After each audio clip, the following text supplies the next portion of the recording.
Yeah, it's Mountain Peeps, Death I'm just going to be here today for episode 12 of Spellbound Schoolgirls. The library. The key is in the library. My heart races. Don't mess this up. You can't look too eager. After a calming breath, I speak to Chris. That's amazing. I can't believe it could be so close by. Right? If the rumor's true, I could hunt for the treasure myself. But the library is huge, right? Where would the key be? Chris shrugs and dusts some dirt off of his hands. Who knows? This is a rumor after all. Just some story. I force a laugh. Alright, just a rumor. It sucks he doesn't know exactly where it is.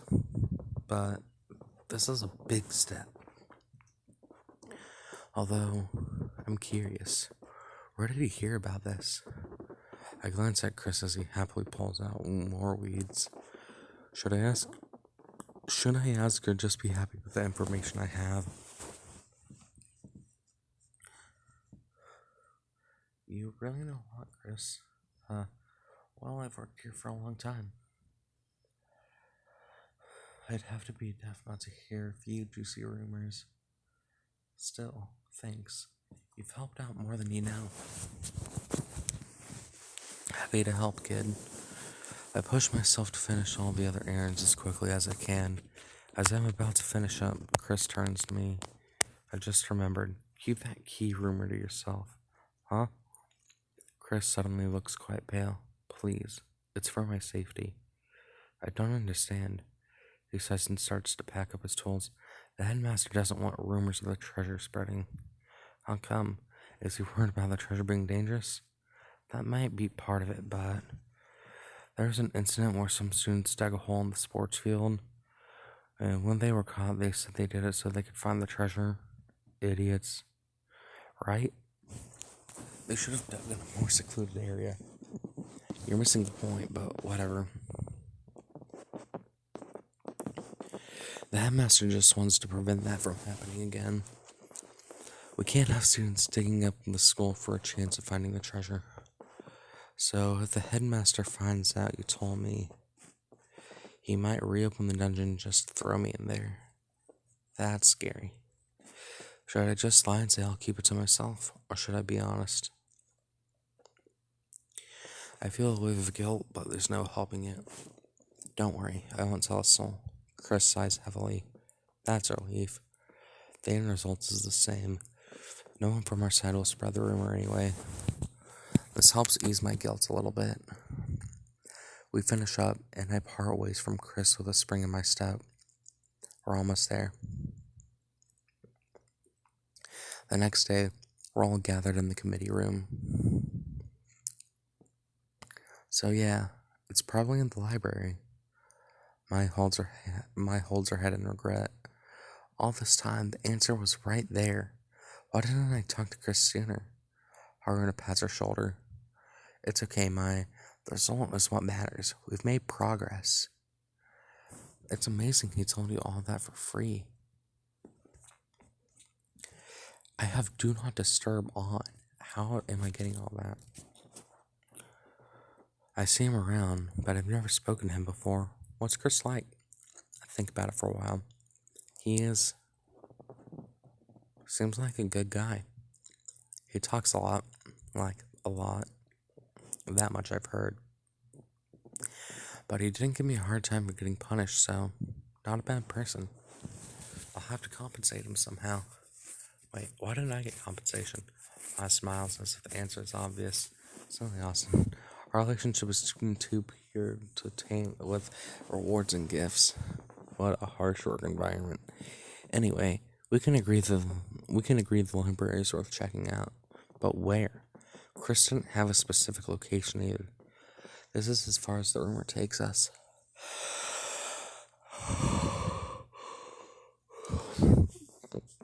It would be nice if there's another hint. We don't need one, huh?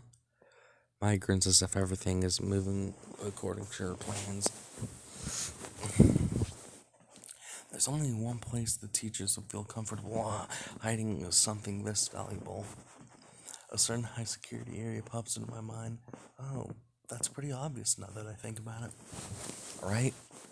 There's no better place on the shelf of forbidden magic. So if we can get Austin there, we can probably grab the key without anyone noticing. No alarms, hardly any witnesses. It's safer than the last plan. It sounds like a robbery when you put it like that. It technically is, isn't it? Most people don't even know the key. Most people don't know the key even exists.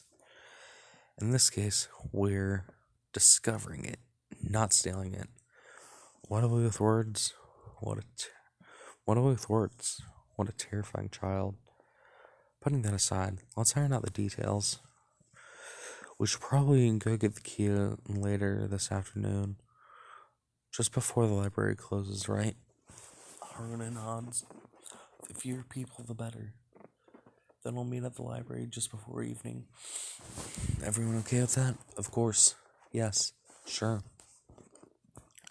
Despite my laid-back response, my expectations are high. It's all coming together. It's even harder to focus on in classes than usual. I catch myself zoning out as I imagine the types of treasure we'll find. When I notice Kana silently grinning to herself, I realize I'm not the only one.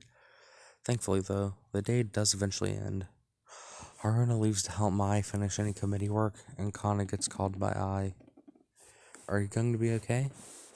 I don't think she's calling me for anything too intense. Probably. Ai shamelessly waves at us. Don't hesitate to tell Mai if I is slacking. Will do.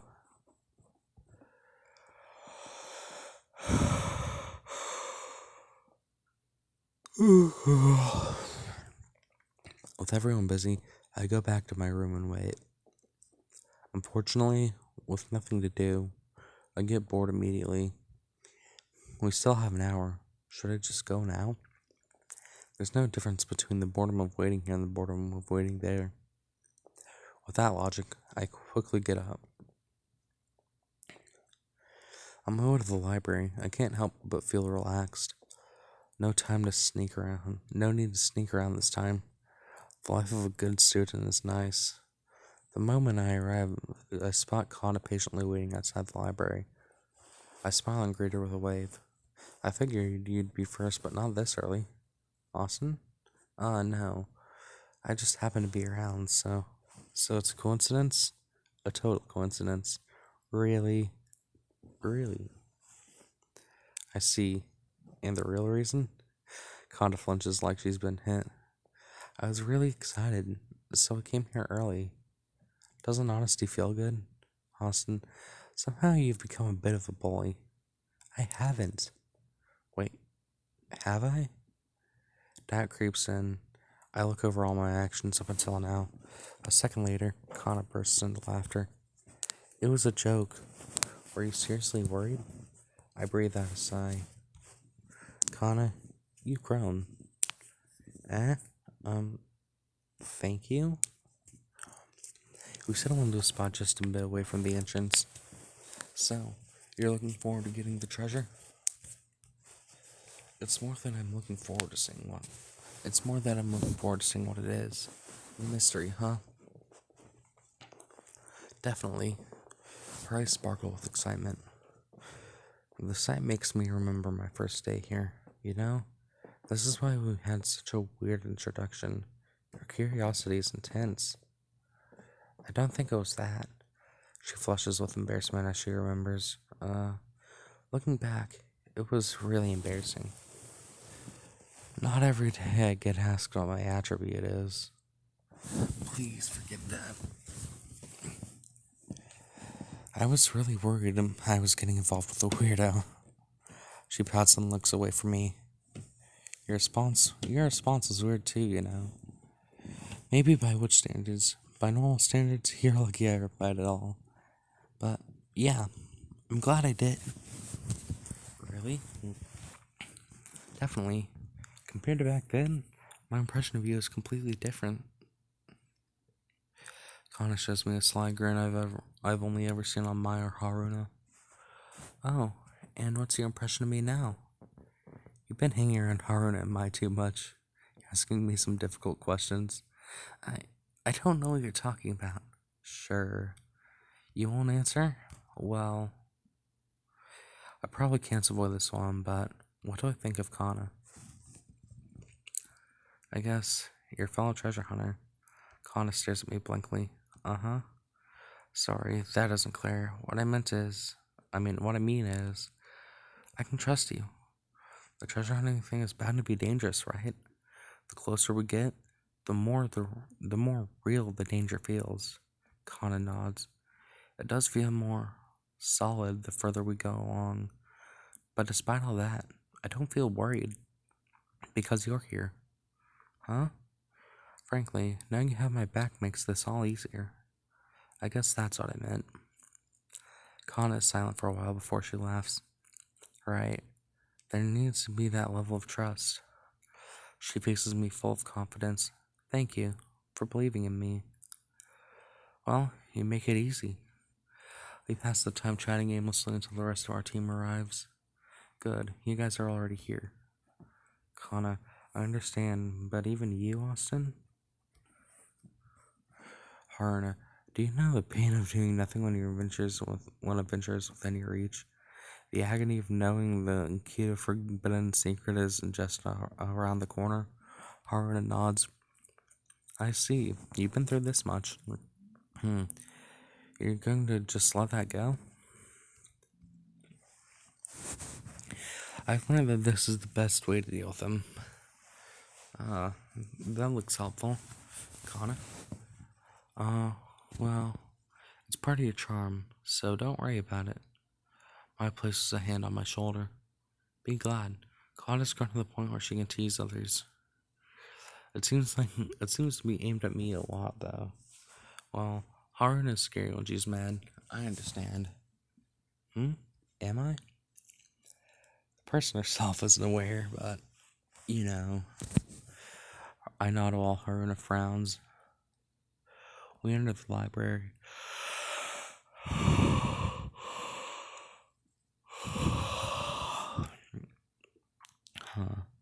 This is the emptiest I've seen it.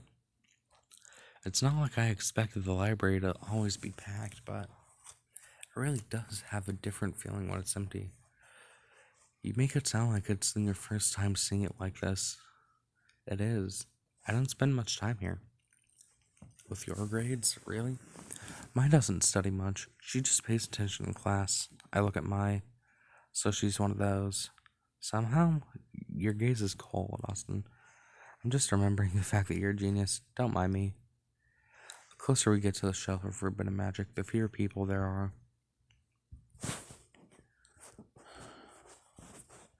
Eventually, we're basically the only 4 people nearby. Alright, let's spread out here. Huh? Why? We can't take any chances with being seen. Haruna seems to catch on. You want us to split up and keep an eye out? Oh, so no one accidentally sees what Austin is doing? Exactly. If someone comes by, try turn them away. If that doesn't work, I'll come over and deal with them. That sounds awfully close to what a mafia boss would say. I'll just negotiate with them, a peaceful negotiation. The more you try to convince me, the shadier it sounds. Once we're sure no one is looking, I quickly move towards the barrier. The familiar feeling from before comes back. A weird pressure that tells me I'm not supposed to be here. Knowing what it is now makes the process less disturbing, though. It still feels really odd. I arrive at the shelf Mai directed me towards before. At this point, I'm stumped. Where do I even start looking? The shelf wasn't massive, but it wasn't so small that a key would stand out. 2 options come to mind.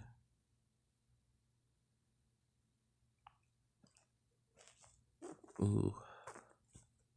Check inside each book. This method is incredibly messy. I pull each book off the shelf and quickly flip through the pages. When I'm done, I drop them behind me. Eventually, there are piles of them around me. There are some interesting books here, but I resist the temptation to look. Mai's fortune-telling book was obviously the mildest thing here. Quite some time passes, and I eventually reach the end of the shelf. I guess it isn't here. Sighing, I look at the piles of books. I should probably put these back. Wait, what was the order? Filled with anxiety, I try to put the books back in the correct order. I'm halfway through this process when I feel something in the back of the shelf. Was that a dent? Putting the book down, I reach back into the shelf. Far in the back, there's a slight dip in the wood. It's almost like a hole. I'm testing how deep it is when my fingers brush against the metal. I freeze. No way. Carefully, I curl my fingers around the metal object and pull it out. When I open my shaking hand, an ancient-looking key is staring up at me. Anyways, guys, this has been Typhlosion 77 with episode 12 of Spellbound Schoolgirls. I hope you enjoyed, and I'm out of the house. Bye.